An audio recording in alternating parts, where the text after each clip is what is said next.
ओम मुनित्रयं नमस्कृत्य दुक्तिः परिभाव्य च वैयाकरणसिद्धान्तकौमुदीयं विरच्यते श्रौत्रारहन्ति चणैरूण्यैर्महर्षिभिरहरदिवं तोष्टुय्यमानोऽप्यगुणो विभुर्विजयतेतराम्। नमः सर्वेभ्यः श्रोतृभ्यः। अस्माभिः गतपाठे यद्यत् पठितं तद् एकवारं स्मरामः। वयं स्वरप्रकरणं पठन्तः स्मः। तत्रापि प्रातिपदिकस्वरप्रकरणम् अस्माभिः गते पाठे समग्रं पठितं। तत्र विगतपाठे यतो नावः इति सूत्रं यदारब्धं तस्य उदाहरणं दृष्टं। युञ्जन्त्यस्य काम्या इति उदाहरणं तत्र दृष्टम्। आदिरुदात्तविधानं तत्र कृतं। कमेन णिगन्तात् अचः यत् इति स्पष्टमेव मूले उक्तं। ततः प्रत्युदाहरणं प्रस्तुतम्। अनावह किं नवतिन्नाव्यानाम्। अनावह इति निषेधकारणात् प्रकृते आद्युदात्तत्वं न भवति इति। ततः अग्रिमं सूत्रं पठितम्। ईडवन्दवृशंसदुहाण्यतः ईडादीनाम् येषां णियदन्तानाम् आदिः उदात्तः इति अर्थः दृष्टः सूत्रस्य। ईड्यो नूतनैरुत आजुह्वान ईड्यो वन्द्यश्च श्रेष्ठन्नो धेहि वार्यम् उक्थमिन्द्राय शंस्यम्। इमानि उदाहरणानि दृष्टानि। वार्यं शंस्यम् एवं। ततः विभाषा वेण्विन्धानयोः इति अग्रिमं सूत्रं पठितम्। वेणु इन्धान इत्यनयोः द्वयोः शब्दयोः आदिः उदात्तः भवति। इन्धानो अग्निम् इति उदाहरणं दृष्टं। विकल्पेन आद्युदात्तता अत्र भवति इति। अग्रिमं सूत्रं पठितं। त्यागरागहासकुहश्वठक्रथानाम् इति। आदिरुदात्तः वा नाम त्यागादिनाम एतेषाम् आदिरुदात्तः विकल्पेन भवति। आद्यास्त्रयः गह्यन्ताः त्रयः पचाद्यजन्ताः। अतः पक्षे यथा यथम् अन्ये स्वराः प्रकृते प्रवर्तन्ते।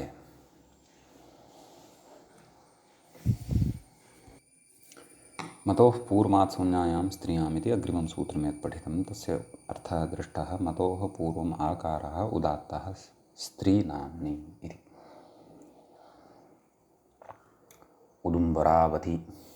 उदुम्बरावती शरावती इति उदाहरणद्वयं तत्र साधितम्। ततः अन्तिमं सूत्रं पठितम्। अन्तोवत्याः। अवती शब्दस्य अन्तः उदात्तः भवति इति अर्थः दृष्टः। वेत्रवती नीपः पित्वाद् अनुदात्तत्वं प्राप्तम्। अतः अन्तोदात्तता यथा स्यात् तदर्थमिदं सूत्रम्। अन्तिमं सूत्रं पठितम्। ईवत्याः। तत्र ईवत्यन्तस्यापि प्राग्वत् अहीवती मुनीवती। प्राग्वत् नाम अन्तोदात्तः स्वरः भवति इति भावः। गतपाठस्य अन्ते व्याख्यायाः पङ्क्तयः इत्थं पठिताः। शरावती इति चातुरर्थिको नज्ञां मतुप् मातुपधायाश्चति वत्वं मतौ बह्वचो नजिरादीनां शरादीनां च इति दीर्घत्वं। वेत्रवती इति मतुप् वत्वं न चात्र वत्वस्यासिद्धत्वादवती शब्दो यन्न भवतीति शङ्क्यं। तस्याश्रयात् सिद्धत्वेन असिद्धत्वाभावात्। अवत्या इति निर्देशादिह न भवति। राजवती इति स्वरविधौ व्यञ्जनस्य अविद्यमानत्वान्नायमवती शब्दः। वस्तुतः इदं समाधानम् अस्मिन् समाधाने अस्माकं सन्तुष्टिर्नासीत्। अतः शेखरे तत्र स्पष्टता प्राप्ता। अहीवती इति पूर्ववद्दीर्घः संज्ञायां वत्वं संज्ञायाम् इति वत्वम् इति प्रातिपदिकस्वराः इति एतावान् विशेषः गते पाठे प्रवृत्तः। अयम् अन्तिमः पाठः प्रातिपदिकस्वरप्रकरणस्य प्रवृत्तः तृतीयः पाठः। अधुना स्वरप्रकरणे अत्र अस्माकं क्रमे प्रातिपदिकस्वरप्रकरणानन्तरं फिट् सूत्रप्रकरणम् आरभ्यते। तत्र उच्यते अथ फिट् सूत्राणि। तत्र फिट् सूत्राणि यानि सन्ति एतैः अपि स्वरस्य विधानं क्रियते। अपि च वस्तुतः प्रातिपदिकस्वराः एव एते।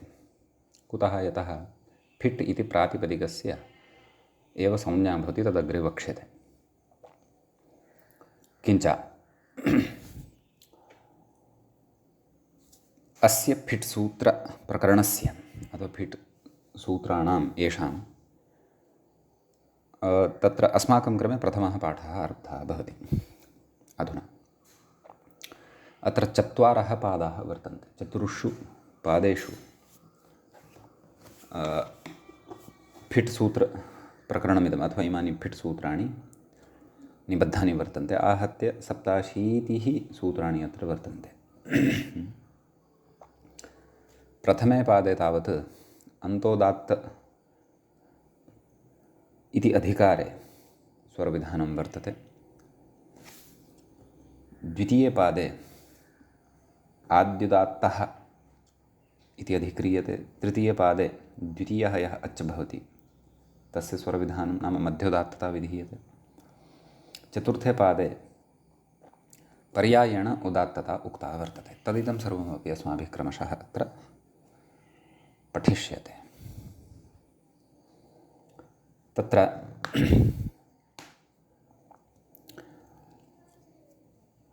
यथा पूर्वमुक्तमेव, नाम फिट् इति प्रातिपदिकस्य एव संज्ञा वर्तते। तत्र व्याख्याता अपि कथयिष्यति।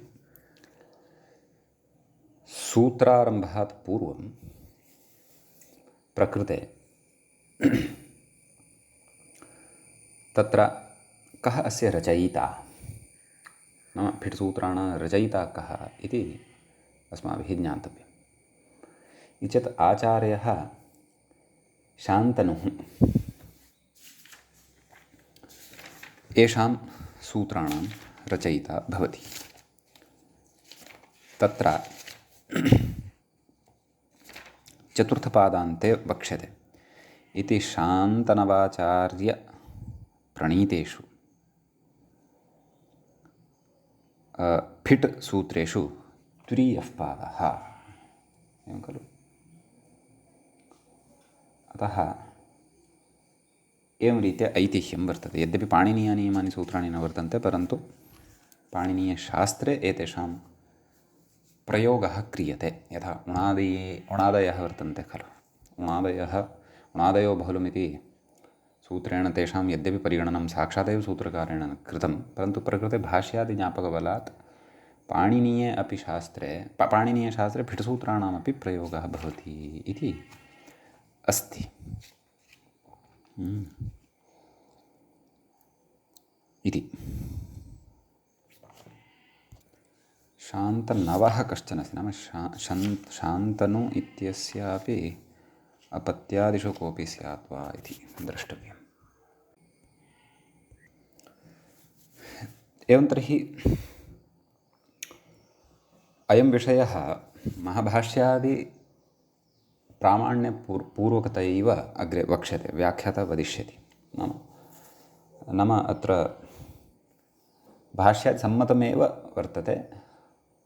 पाणिनीयव्याकरणे फिषाम् अपि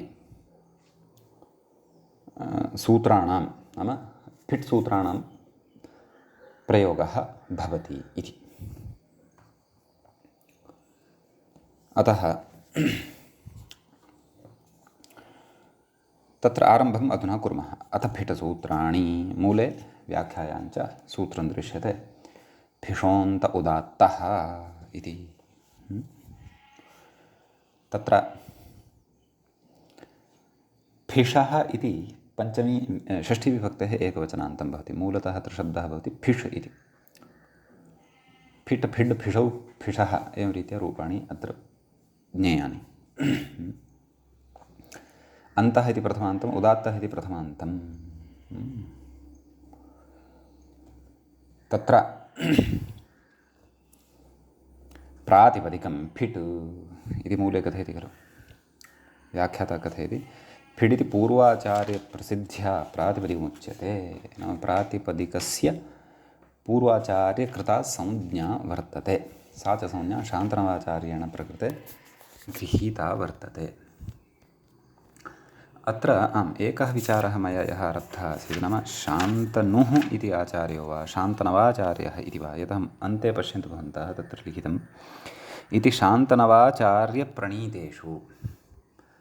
एवं तर्हि शान्तनुः यः वर्तते तस्य अपत्येषु कश्चन अयं स्यात्। शान्तनुः तु द्वापरयुगस्य चन्द्रवंशीयैकविंशराजः, एवं खलु। शान्तनवः इत्यपि कोशे दृश्यते। शान्तनोः अपत्यं पुमान्, शान्तनुराजपुत्रः, भीष्मः, भीष्मस्यापि नाम वर्तते किं, शान्तनवः। अयं तु प्रायः सः एव वा अथवा शान्तनुवंशे एव जातः कश्चन अन्यो वा इति ऐतिह्यं द्रष्टव्यं। व्याकरणशास्त्रस्य इतिहासविषये अपि तत्र चर्चा कर्तव्या भवतु। तर्हि एवं प्राक्तनैः आचार्यैः प्रातिपदिकस्य कृते कैश्चित् फिट् इति व्यवहारः क्रियते स्म। तस्यान्त उदात्तस्यात् इत्युच्यते। यत् प्रातिपदिकं वर्तते तस्य अन्ते विद्यमानः अच् उदात्तो भवति। उदाह्रियते। ततः पूर्वं व्याख्याता कथयति तदाह प्रातिपदिकं फड् इति, फड् इति न फिट् इति लेखनदोषः मम पुस्तके जातः वर्तते। प्रातिपदिकं फिड् इति अतः उच्चैः इति तत्र उदाह्रियते। उच्चैः, उच्चैस् इति प्रातिपदिकं वर्तते। तत्र चकारात् परतः विद्यमानः यः ऐकारः तस्य उदात्तत्वं फिषोन्त उदात्तः इत्यनेन भवति इति। सम्यक्। इदानीम् अत्र केचन विचाराः तत्र ग्रन्थकर्त्रा क्रियमाणाः वर्तन्ते।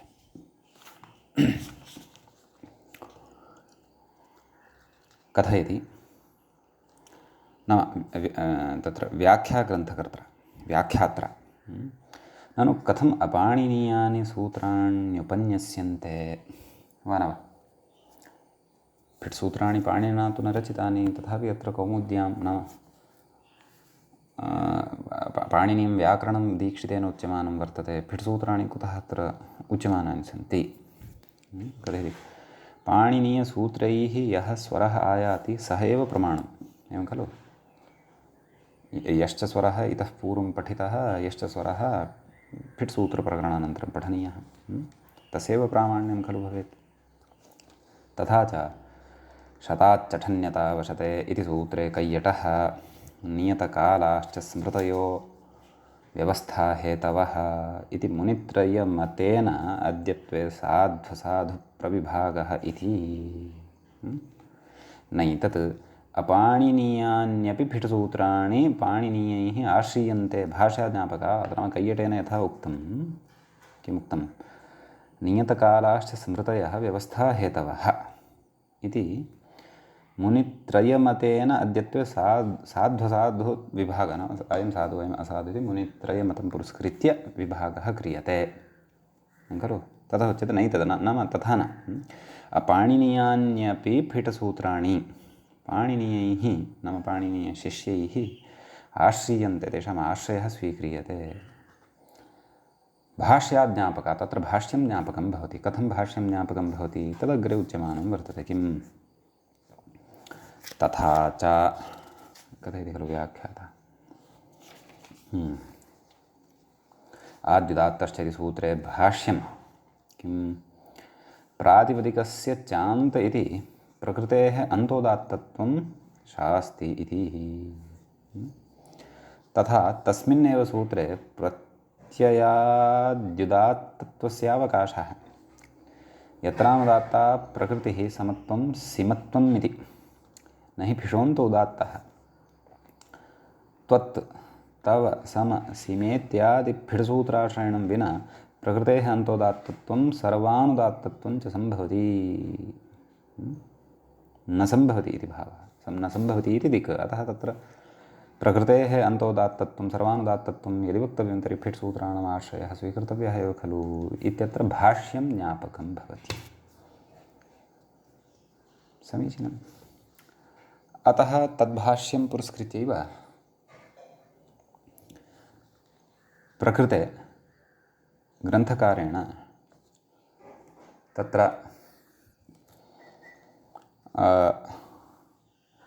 फिटसूत्राणामपि समावेशः स्वकीये ग्रन्थे कौमुद्यां कृतः वर्तते। समीचीनम्। अस्तु, ततः इति एतावान् विशेषः, नाम प्रकृते फिट्सूत्राणि पाणिनीये कथं स्वीक्रियन्ते इति विचारः कृतः। अग्रिमसूत्रं प्रति व्याख्याता इङ्गितं करोति पाट इत्युक्त्वा। मूले पश्यामश्चेत् सूत्रमेवं भवति पाटलापालङ्काम्बासागरार्थानाम् इति। सूत्रे एकमेव पदं भवति पाटलापालङ्काम्बासागरार्थानाम् इति। अत्र विग्रहं पश्यामः। पाटला च अपालङ्कश्च अम्बा च सागरश्च पाटलापालङ्काम्बासागराः पाटलापालङ्काम्बासागराः अर्थाः येषां ते पाटलापालङ्काम्बासागरार्थाः तेषां पाटलापालङ्काम्बासागरार्थानाम् एवं षष्ठीविभक्तेः बहुवचनान्तमिदं पदं भवति।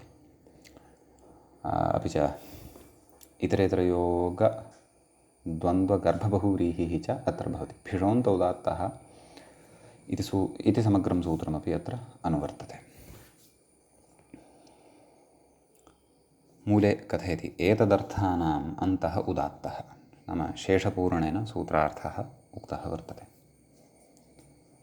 नाम पाटलार्थकाः ये शब्दाः वर्तन्ते, अपालङ्कार्थकाः ये शब्दाः वर्तन्ते, अम्बार्थकाः ये शब्दाः वर्तन्ते, सागरार्थकाः च ये शब्दाः वर्तन्ते, शब्दाः नाम प्रातिपदिकानि अथवा फिषः ये वर्तन्ते, फिट् नाम प्रातिपदिकं, तेषाम् अन्त्यस्य अचः उदात्तः भवति इति अर्थः। व्याख्याता कथयति पाटलेत्यादयः औषधिविशेषस्य वाचकाः इति। पाटला, फलेरुहा, सुरूपा, पाकला इति पर्यायाः, नाम एते पर्यायशब्दाः भवन्ति इति भावः। कस्य? पाटलशब्दस्य औषधिविशेषस्य वाचकाः इत्युक्तं खलु। अतः एतेषां सर्वेषामपि अन्तोदात्तत्वं प्रकृतसूत्रेण भवति। सम्यक्। लघावन्त इति प्राप्ते इति, नाम मूले उक्तं खलु, तत्र एकं सूत्रमस्ति अस्माभिः शब्दाधिकारे अपि तत्र प्रसङ्गः आगतः आसीत्। लघावन्ते द्वयोश्च बहवशो गुरुः, स्त्रीप्रत्ययप्रकरणे अपि प्रसङ्गः आगतः आसीत्।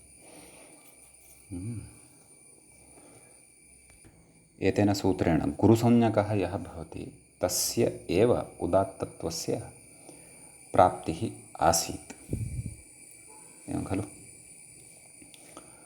परन्तु प्रकृतसूत्रेण अन्तोदात्तत्वं विहितमिति भावः। व्याख्याता च किं कथयति, इदं पूर्वेण परेण च सम्बध्यते, नाम पाटला फलेरुहा सुरूपा पाकलेति पर्यायः इति, नाम पाटलादयः शब्दाः सन्ति, तैः सह अपि सम्बन्धः वर्तते। अस्याः पङ्क्त्याः कस्याः लघावन्ते इति प्राप्ते, लघावन्ते इति नाम सूत्रमस्ति, लघावन्ते द्वयोश्च बभषो गुरुः द्वितीयस्य पादस्य नवदशम् इदं तत्र सूत्रं भवति, एवं खलु। तर्हि नाम गुरोः एव वर्णस्य, गुरुसंज्ञकस्य वर्णस्य एव तत्र उदात्तत्वं प्राप्तं, परन्तु प्रकृतसूत्रेण अन्तोदात्तत्वं विहितं, शेषनिघातः यथा पूर्वम् अवगन्तव्यः। अपालङ्का इत्यस्ति खलु, तत्र कथयति मूले व्याख्याता ततः पूर्वं किं कथयति, पर्याय इति वृक्षविशेषस्य वाचकाः इति। अस्तु, अग्रे कथयति नाम वृक्षविशेषस्य वाचकः नाम पाटलादयः इति भावः। अग्रे कथयति अपालङ्कव्याधिघात आरेवत आरग्वध इति पर्यायाः, इति पर्यायशब्दाः वर्तन्ते। अतः अत्रापि लघावन्ते द्वयोश्च बहवशो गुरुः इत्यनेन गुरोः उदात्तत्वं प्राप्तं सर्वस्यापि, परन्तु अन्ते विद्यमानस्य एव उदात्तत्वं प्रकृतसूत्रेण भवति, तस्य अपवादः खलु अयम्। अतः अग्रे कथयति मूले अम्बार्थः, नाम अम्बार्थे यथा माता इति शब्दः वर्तते, एवं खलु। अग्रे च कथयति उनर्वन्नन्तानाम् इत्याद्युदात्तत्वे प्राप्ते, नाम एकं सूत्रमग्रे अस्ति, उनर्वन्नन्तानां, तेन अम्बार्थकानां मातृशब्दे तत्र अम्बार्थकस्य मातृशब्दस्य आद्युदात्तत्वं प्राप्तं, परन्तु प्रकृतसूत्रेण अन्तोदात्तत्वमेव भवति। ततः शेषनिघातः। अन्त्यः शब्दः वर्तते सागर, तस्य पर्यायशब्दः वर्तते समुद्र। तत्र कथयति व्याख्याता सागरसमुद्रयोः लघावन्ते इति प्राप्ते, नाम इदं सूत्रमेव वर्तते, लघावन्ते द्वयोश्च बहवशो गुरुः इति प्राप्ते, तेन प्राप्तिः अत्र तदेव गुरोः उदात्तत्वस्य प्राप्तिः वर्तते, परन्तु प्रकृतसूत्रेण अन्तोदात्तत्वं भवति इति भावः। समीचीनम्। ततः अस्मिन् सूत्रे एतावानेव विशेषो भवति। अग्रे वयम् अग्रिमं सूत्रं वयम् अधुना पठामः। व्याख्याता इङ्गितं करोति गेहा, मूलं पश्यामश्चेत् सूत्रं भवति गेहार्थानामस्त्रियां, तत्र था एतस्य उपरि रेफः स्थापनीयः, गेहा एतदनन्तरं था एतस्य च उपरि, गेहार्थानां। भवतां पुस्तके यदि सम्यक् अस्ति तर्हि क्लेशो नास्ति, यदि नास्ति तर्हि सम्यक् कर्तव्यं। गेहार्थानामस्त्रियाम् इत्यस्ति खलु। तर्हि तत्र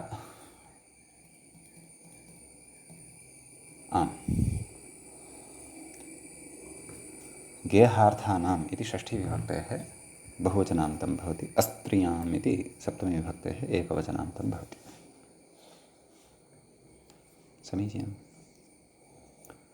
गेहः अर्थः येषां, ते गेहार्थाः, सम्यक्, तेषां गेहार्थानाम् इति तत्र विग्रहः कर्तव्यः। सम्यक्, बहुव्रीहिः भवति। न स्त्री अस्त्री, तस्याम् अस्त्रियां, नहि तत्पुरुषः च अत्र भवति। गेहार्थानाम् इति षष्ठ्यन्तम्, अस्त्रियाम् इति सप्तम्यन्तं, भिषोऽन्त उदात्तः इति समग्रमपि सूत्रमत्र अनुवर्तते। कः अर्थः? व्याख्याता कथयति गेहार्थानाम् अन्तः उदात्तः स्यात् स्त्रियां, स्यात् स्त्रियान् न, अस्त्रियाम् इत्यस्ति खलु, स्त्रियान् न इति। इत्यस्ति। गेहम् इत्येव उदाहरणं। तर्हि अन्तोदात्तता भवति, ततः शेषनिघातेन पूर्वं गकारात् परतः विद्यमानः एकारः अनुदात्तः भवति। एवं खलु? तत्रुच्यते न विषयस्येति प्राप्ते। एकं सूत्रमग्रे द्वितीयपादस्य तृतीयं सूत्रं पठिष्यते। न विषयस्या निसन्तस्य एतेन आद्युदात्तत्वं प्राप्तं, परन्तु प्रकृतसूत्रेण अन्तोदात्तत्वं विधीयते। अस्त्रियामेव, स्त्रियां तु न, अतः कथ्यते अस्त्रियां किं शाला, एवं खलु? अत्र तु तर्हि अन्तोदात्तत्वं न भवति, आद्युदात्तत्वमेव भवति। कथयति आद्युदात्तोऽयम्, अग्रे कथयति इहैव पर्युदासा ज्ञापका। नाम अत्र आद्युदात्तविधानाय किमपि सूत्रं नास्ति, परन्तु प्रकृते अस्त्रियाम् इति निषेधः कृतः खलु अन्तोदात्तत्वस्य, अतः एतन्निषेधज्ञापकात् प्रकृते गेहार्थकस्य शालाशब्दस्य आद्युदात्तत्वं भवति इति भावः इति अस्ति विषयः इति। एवमेव अन्येपि शब्दाः गेहशब्दस्य पर्यायशब्दाः ये सन्ति तेषामपि प्रकृते अन्तोदात्तत्वं, गृहम्, उदवसितं, वेश्म, सद्म इत्यादीनामपि तत्र अन्तोदात्तत्वविधानम् अवगन्तव्यम् इति तृतीयं सूत्रं प्रवृत्तं। प्रथमस्य पादस्य अग्रिमं सूत्रं वर्तते चतुर्थं, गुदस्य च इत्यस्ति। गुदस्य इति षष्ठ्यन्तं भवति, च इति अव्ययपदं भवति। फिषोऽन्तोदात्तः इति समग्रमपि सूत्रमत्र अनुवर्तते। गेहार्थानाम् स्त्रियाम् इत्यतः अस्त्रियाम् इति च अनुवर्तते। सम्यक्। ततः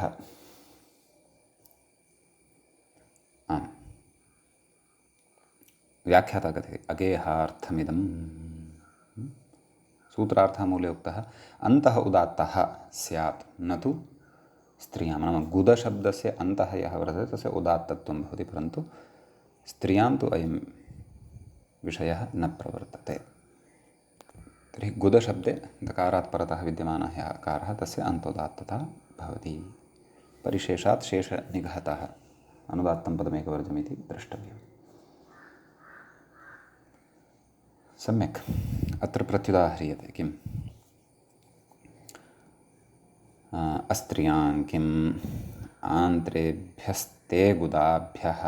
गुदशब्दः स्त्रियामपि वर्तते, तथा गुदाभ्यः इति अस्ति। गुदाभ्यः इति अस्ति इति कारणात् प्रकृते अन्तोदात्तता न भवति इति। एवं खलु? यथा अस्त्रियाम् इत्युक्तमस्ति न वा? अत्र आद्युदात्तता एव भवति। तत्र आद्युदात्तता कथं भवति इति चेत् अग्रे उच्यते। स्वाङ्गशिटाम् अदन्तानाम् इत्यन्तरङ्गम् आद्युदात्तत्वं ततश्टाप्। फिट्सूत्रेषु द्वितीयपादस्य षष्ठम् इदं सूत्रं भवति। किम् इति चेत् स्वाङ्गशिटामदन्तानाम् इति अस्ति। अन्तरङ्गम् आद्युदात्तत्वं प्रकृते भवति, ततः शेषनिघातः भवति। तदपि सूत्रमग्रे पठिष्यते। सम्यक्। ततश्टाप्, टापि सति गुदाभ्यः इति प्रयोगः सिद्धः भवति इति भावः। इति अयमस्ति विशेषः अस्मिन् सूत्रे। अग्रिमं सूत्रं प्रति व्याख्याता इङ्गितं करोति। ध्यपूर्व मूलं पश्यामश्चेत् सूत्रं भवति ध्यपूर्वस्य स्त्रीविषयस्य इति भवति। तत्र ध्यपूर्वस्य इति षष्ठीविभक्तेः एकवचनान्तं पदं भवति। स्त्रीविषयस्य इत्यपि षष्ठीविभक्तेः एकवचनान्तं पदं भवति। तत्र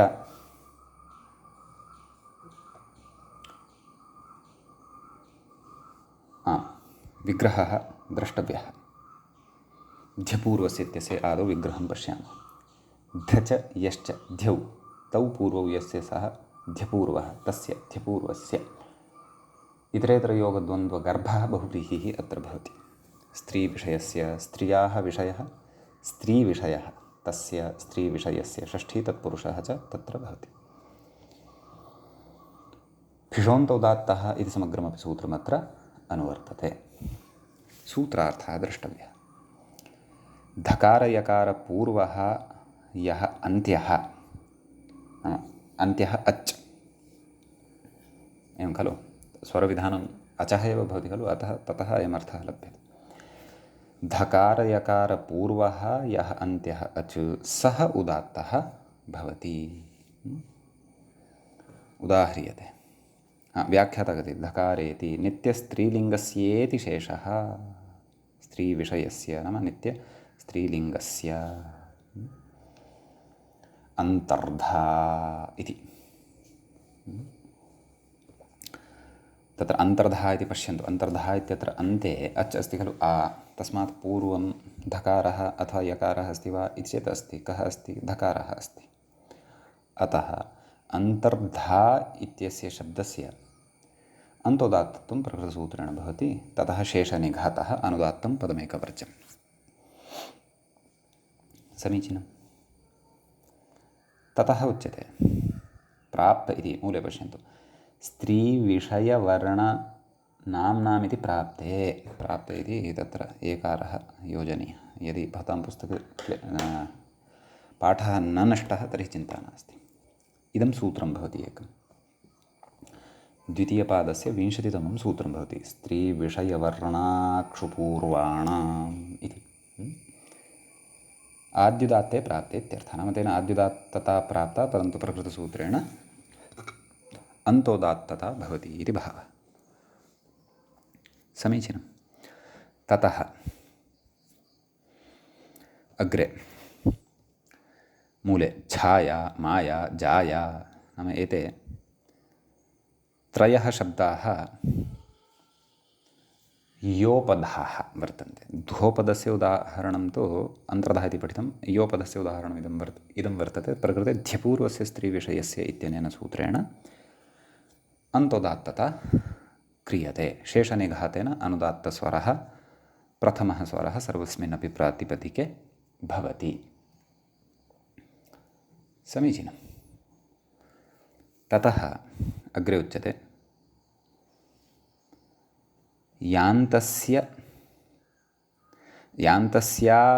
यान्तस्यान्त्यात् पूर्वम् इति आद्युदात्तत्वे प्राप्ते। एवं खलु। तत्र इदं सूत्रमेव भवति। तत्र तृतीयाध्यायस्य 13 सूत्रं भवति। तस्य अर्थः भवति नाम य शब्दः अन्ते भवति यस्य प्रातिपदिकस्य ततः पूर्वं यः अच् भवति तस्य उदात्तत्वं भवति। यान्तत्वं छायामाया इत्येतेषाम् अस्ति एव खलु। अदन्तलक्षणे टापि सति छायामाया इति सिद्ध्यति। जाया इति च। अतः अन्त्यात् पूर्वम् इति आद्युदात्तत्वे प्राप्ते एवं खलु प्रकृतसूत्रेण अन्तोदात्तता भवति इति भावः। समीचीनम् इति अस्ति विशेषः। आम्। ततः किमुच्यते अग्रे स्त्रीति किं बाह्यं खलु। तत्र ञयन्तत्वात् आद्युदात्तत्वम् एवं खलु। क्व बाह्यम् इत्येतस्य व्याख्याता कथयति ञयन्तत्वात् इति बहिषष्टिलोपो यञ्च इति वचनात्। तद्धितेषु वार्तिकं पठितं खलु। बहिषष्टिलोपो यञ्च ईकक् च। ईककि तु बाहिकः इति सिद्ध्यति, परन्तु यञ् प्रत्यये तु तत्र बाह्य इति प्रयोगः सिद्ध्यति। सम्यक्। अतः एतेन वचनेन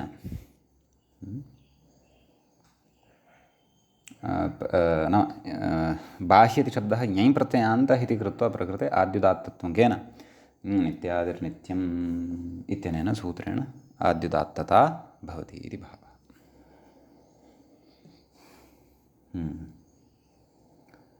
बहिषष्टिलोपो ञञ्च इति वचनात् नाम एतेन तु ञञ् प्रत्ययः भवति। आद्युदात्तता तु ञनित्यादिर्नित्यम् इत्यनेन इति भावः। विषयग्रहणं किम् उक्तं खलु ध्यपूर्वस्य स्त्रीविषयस्य, तत्र विषयग्रहणं कुतः? किम् उक्तम् इभ्या क्षत्रिया इति, एवं खलु। नाम विषयग्रहणं किमर्थं कृतं वर्तते? इभ्या क्षत्रिया इत्यत्र इभ्या क्षत्रिया इत्यत्र च अन्तोदात्तत्वं यथा न स्यात् तदर्थं। कथयति? वस्तुतः इभ्या इत्यत्रैव अयं विचारः द्रष्टव्यं। यतो नावः इति आद्युदात्तः इभ्यशब्दः, उभयत्र विचारः अस्ति। आद्युदात्तः इभ्यशब्दः भवति केन? यतो नावः इत्यनेन। क्षत्रियशब्दस्तु यान्तस्य अन्त्यात् पूर्वमिति मध्योदात्तः केन? यत् सूत्रम् अधुनैव तत्र अग्रे पठिष्यते इत्युक्तं खलु, तृतीयपादस्य त्रयोदशं सूत्रं, तेन मध्योदात्तत्वं भवति। नाम स्त्रीविषयस्य नाम सः शब्दः नित्यस्त्रीलिङ्गः अपेक्षितः। प्रकृतौ क्षत्रिय इत्यस्य विशेषणत्वेन इभ्यशब्दः आगतः। यत्र क्षत्रियः कश्चन पुंसि तत्र अस्यापि विशेषनिघ्नता भविष्यति, इभ्यः इति वक्ष्यते। तादृशः शब्दः नापेक्षितः, नित्यस्त्रीलिङ्गः एव शब्दः अपेक्षितः, तस्यैव अन्तोदात्तता भवति। अन्यथा इभ्यः क्षत्रिया इत्यत्र यतो नावः इत्यनेन आद्युदात्तत्वं भवति। क्षत्रिय इत्यत्र तु तदेव यान्तस्यान्त्यात् पूर्वमित्यनेन मध्योदात्तत्वं भवति। तच्च अग्रे अनुपदमेव पठिष्यते इत्युक्तमेव। एवं खलु। इति विशेषः। व्याख्याता कथयति यतो नाव इति एभम् अर्हति इति दण्डादित्वाद्यत् दण्डादिभ्यो यत् इति यान्तस्यान्तत्वादिति क्षत्राद्घः इति प्रत्ययस्वरेणापीति च बोध्यम् इति तदेव प्रत्युदाहरणपरतया अयं विचारः कृतः। अग्रिमं सूत्रम् अधुना पठामः। अग्रिमसूत्रं प्रति व्याख्याता इङ्गितं करोति खान्तस्य। मूले पश्यामश्चेत् खान्तस्याश्मादेः इति भवति सूत्रम्। पदच्छेदं पश्यामः। खान्तस्य इति षष्ठीविभक्तेः एकवचनान्तं भवति। ततः द्वितीयं पदं भवति अश्मादेः इति षष्ठीविभक्तेः एकवचनान्तम् अपरपदं भवति। विग्रहः द्रष्टव्यः। ख अन्ते यस्य सः खान्तः, तस्य खान्तस्य। सम्यक्। अश्मादेः तत्र व्याख्याता विग्रहं प्रदर्शयति, पश्यन्तु। शच मच श्मौ तौ आदि यस्य सः श्मादिः, नाश्मादिः अश्मादिः तस्य अश्मादेः। एवं खलु। व्याख्यायां तु एवमुक्तं खलु, नाम विग्रहः उक्तः खलु, अन्ते उक्तं नाम श्मादिः अश्मादिः, तदनन्तरं पूर्णविरामः अपसारणीयः, तत्र अर्धविरामः स्थापनीयः, ततः पस्य इति नास्ति, तस्य इति अस्ति। किमस्ति? तस्य यदनन्तरं तत्र पूर्णविरामः स्थापयितुं शक्यः। अतः तत्र मोतिलाल् बनारसीदासप्रकाशनं यदि अस्ति तर्हि भ्रान्तिं न प्राप्नुवन्तु। तदनन्तरं पूर्णविरामः, ततः सकारमकारादिभिन्नस्य, ततः सूत्रार्थः अग्रे उक्तः वर्तते। किं? सकारमकारादिभिन्नस्य खशब्दस्य अन्तोदात्तः स्यात् इति। नाम सकारः वा मकारः वा, सकारः न खलु, शकारः वा मकारः वा, अयमपि दोषः अस्ति तर्हि। एवं खलु। अन्यथा सूत्रार्थः तर्हि न युज्यते, नाम अस्मादेः इत्युक्तं खलु, अतः सकारः नास्ति अत्र व्याख्यायाम्, अत्र शकारः अस्ति, इदमपि परिष्करणीयम्। शकारमकारादिभिन्नस्य खशब्दस्य अन्तोदात्तः स्यात् इति। अस्तु, उदाहरणं पश्यामः। नखं, ततः अग्रे भवति उखा, सुखं दुःखं। पश्यन्तु, तर्हि सूत्रार्थः अस्माभिः पठितः वर्तते, शकारमकारादिभिन्नस्य खशब्दस्य अन्तोदात्तः स्यात्।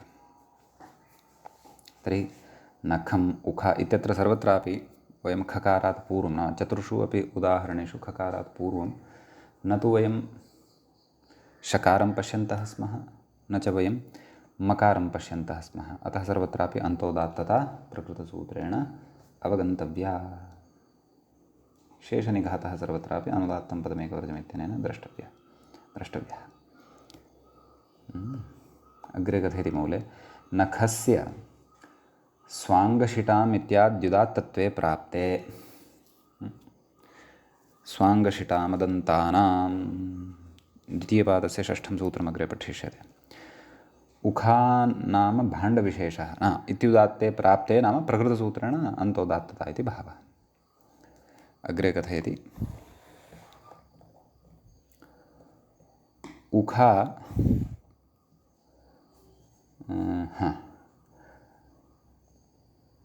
उखा नाम भाण्डविशेषः, एवं खलु, कुण्डी इति वा अथवा भाण्डविशेषः।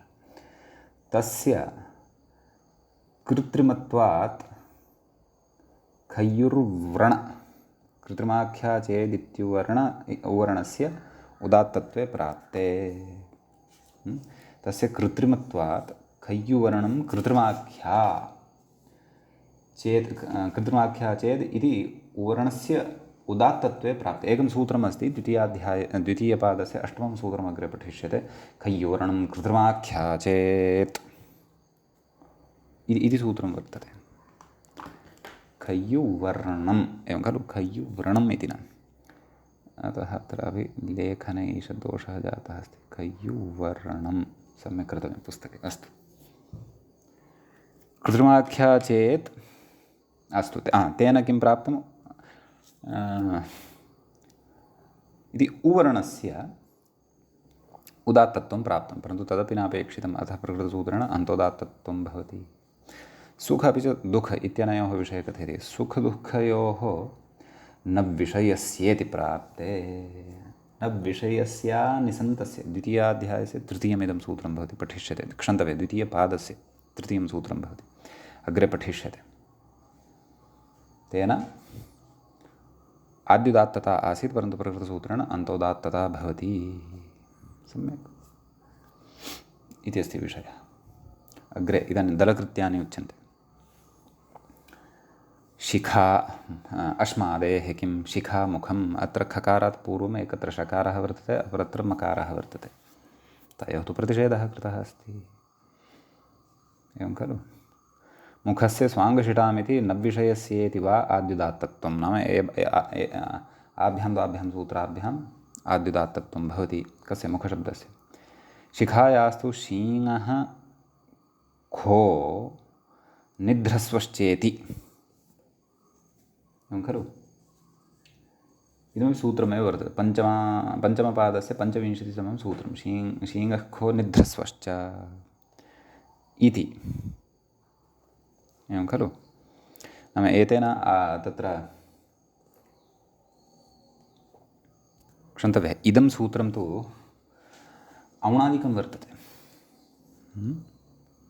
एतेन सूत्रेण किं क्रियते?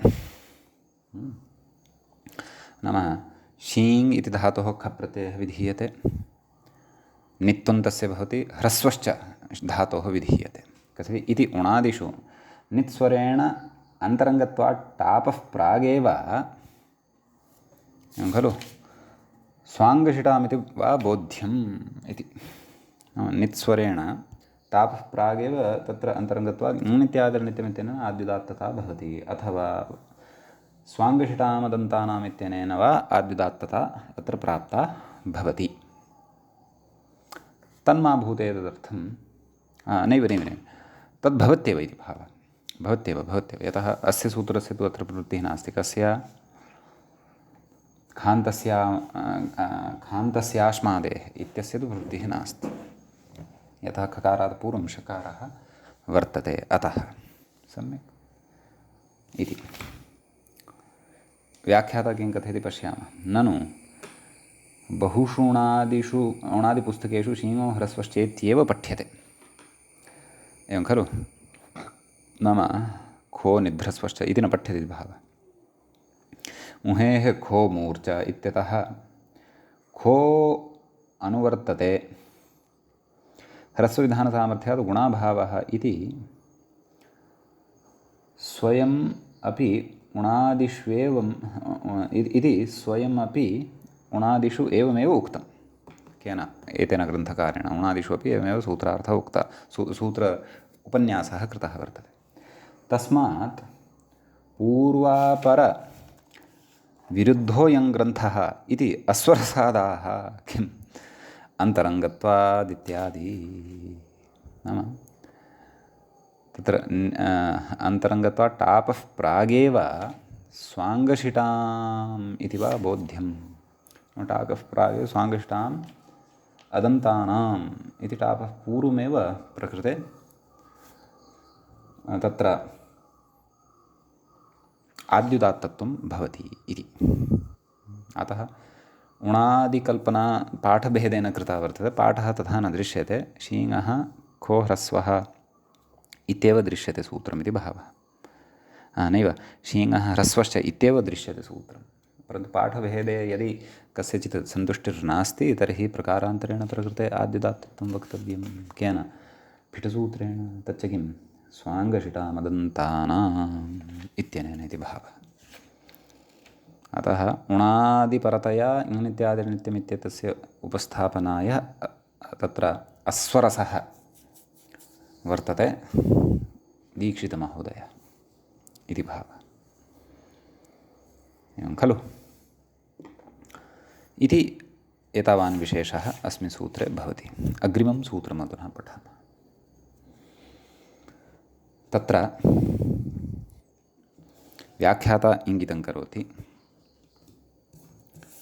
कथयति हिष्ठ तत्र मूलं पश्यामः हिष्ठवत्सर पाठः नष्टः दृश्यते आम् हिष्ठवत्सरतिशतान्तानां तिशतान्तानाम् इत्यस्ति हिष्ठवत्सरतिशतान्तानाम् एवमस्ति सूत्रम् अस्तु तत्र विग्रहं पश्यामः तु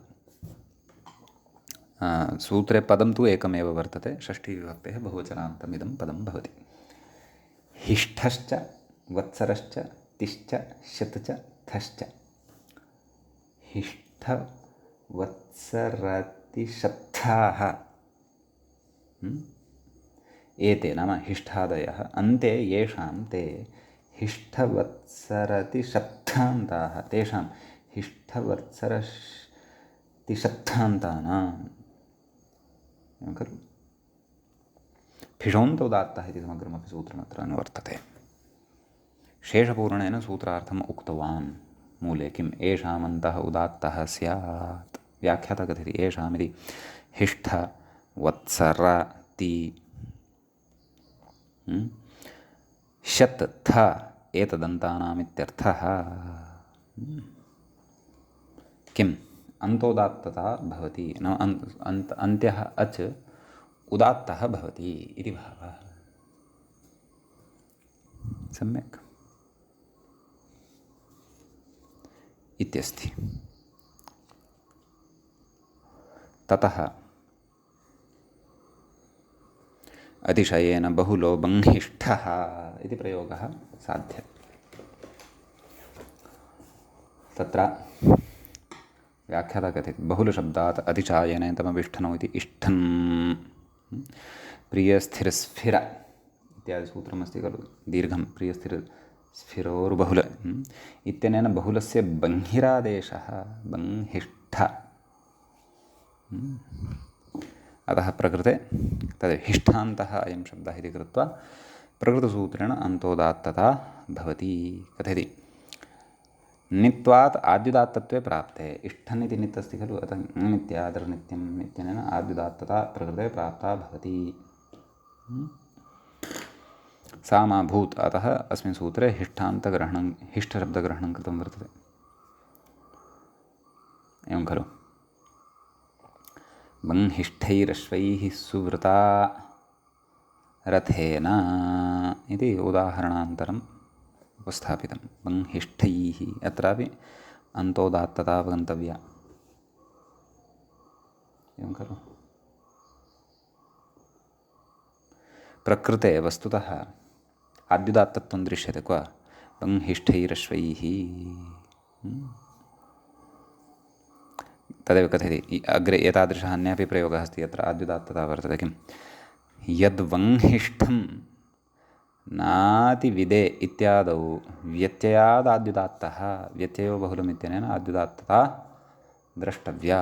अन्यथा प्रकृतसूत्रेण हिष्ठान्तत्वात् अन्तोदात्तता खलु स्यात् परन्तु तथा नास्ति अत्र। अतः आद्युदात्तता प्रकृते व्यत्ययसिद्धा व्यत्ययश्च पूर्वं व्यत्ययो बहुलमित्यत्र विस्तरेण अस्माभिः पठितः व्यत्ययः। वत्सरान्तस्य उदाहरणम् उपस्थाप्यते। किमिति चेत्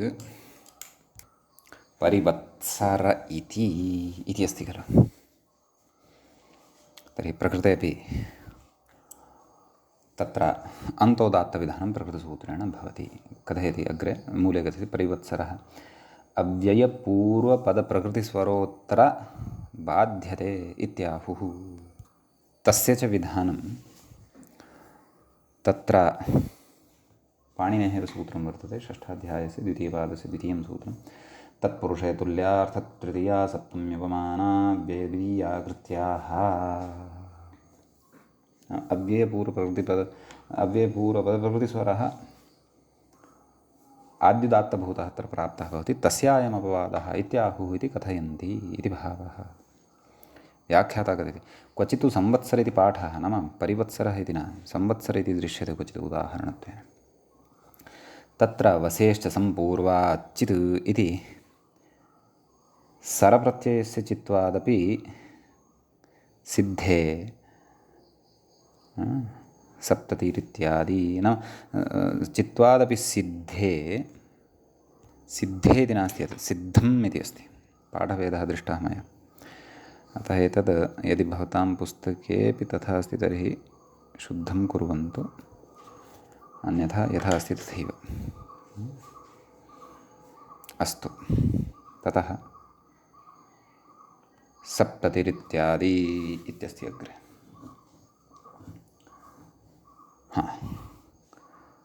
हिष्ठान्तस्य उदाहरणं दृष्टं वत्सरान्तस्य उदाहरणं दृष्टं त्यन्तस्य नाम ति यस्य अन्ते वर्तते सप्ततिः अशीतिः कथयति पङ्क्तिविंशतिरिंशत् पूर्वं सूत्रं पठितं खलु इत्यत्र व्युत्पादिताः एते नाम एते शब्दाः तत्र व्युत्पादिताः तर्हि तत्र उच्यते मूले किम् अशीतिः एतदनन्तरं पूर्णविरामः स्थापनीयः वस्तुतः मूले। ततः अग्रे लघावन्त इति प्राप्ते नाम लघावन्ते द्वयोश्च बह्वशो गुरुः द्वितीयपादस्य 9दशं सूत्रं फिट्सूत्रं तेन आद्युदात्तत्वं प्राप्तं परन्तु प्रकृतसूत्रेण अन्तोदात्तता भवति इति भावः। शदन्तस्य उदाहरणमस्ति व्याख्याता कथयति लघावन्ते ततः पूर्णविरामः स्थापनीयः प्राग्वदिति इति अग्रे आगमिष्यति। अस्तु अग्रे कथयति शदन्तस्य चत्वारिंशत् इहापि प्राग्वत् कथयति इह प्राप्ते इत्यर्थः नाम लघावन्ते द्वयोश्च बह्वशो गुरुः इत्यनेन आद्युदात्तत्वं प्राप्तं भवति परन्तु प्रकृतसूत्रेण अन्तोदात्तता भवति इति भावः। ततः शदन्तस्य इदमुदाहरणं दृष्टं खलु इदानीं थान्तस्य उदाहरणं पश्यामः। तत्र